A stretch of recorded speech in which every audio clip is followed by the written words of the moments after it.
When setting up client access to the web portal, first you need to start at the hcscando.com website. First you click on the client login. This is where you would log in with your admin sign-in. Put in your username and your password.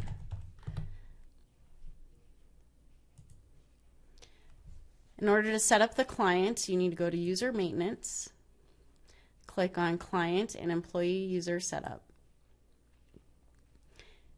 Here you choose from Human Capital Strategies, and then it does a drop down of all of the client numbers. Click on the appropriate client number and go down to Add New Client User. Right here,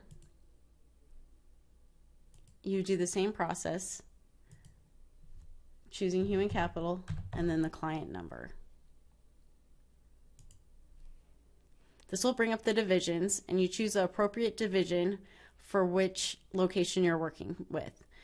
So for this, it would be the Goodyear division of Massage MV Lopez. Move it over into the other side so that that's the only division that they will be able to work with or see when doing the onboarding process.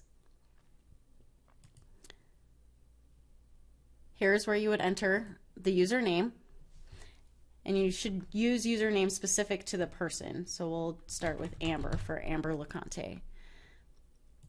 And then generate the password, enter their email address,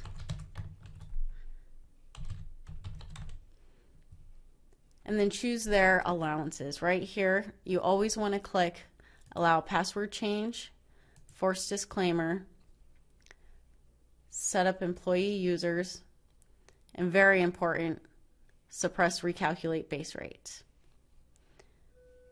The next step is attachments. This is for per manager. You want to choose what they can see.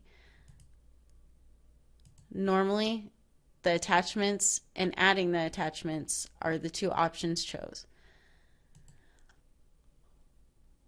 You need to select contacts for HCS for the client, so then that way when they log in and they're looking for somewhere to send an email, they'll be able to see it directly with the department. This makes it easy for communication. In the payroll setup, this is for the clients that process their payrolls online.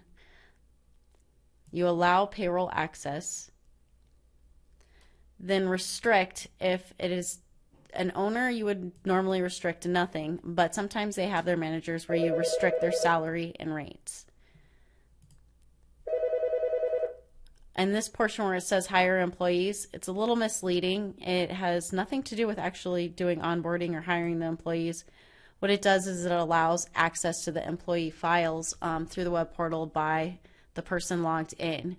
And if they go ahead and do this, you can set it to yes, set active status to P. That means anytime they go in and change anything in the employee file, it will change their status from active to pending. This is not a good option because a lot of times you won't know when this has happened until it's time for a payroll to go through, and it turns out to be a pain.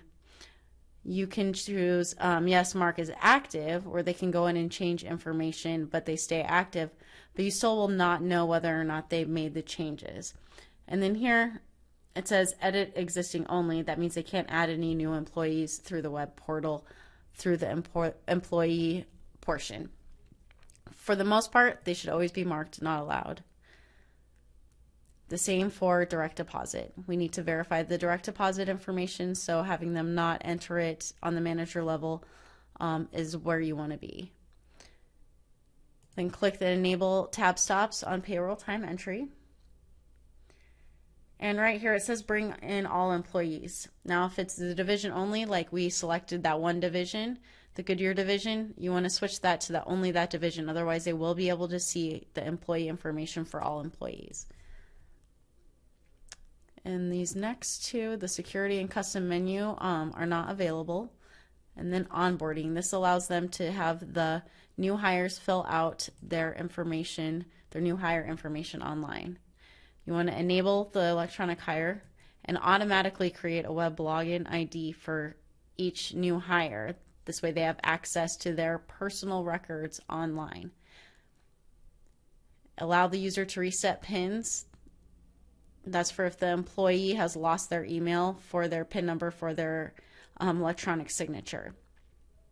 And the rest of these I would leave blank because they don't need to be able to use those options. In the future it may change, but at this point nothing else needs to be checked. Then you would click save, and an email would go to the email address entered for that particular user, letting them know their login and their password, and then a separate email will be sent that contains their PIN for the employer portion of the I-9s for new hires.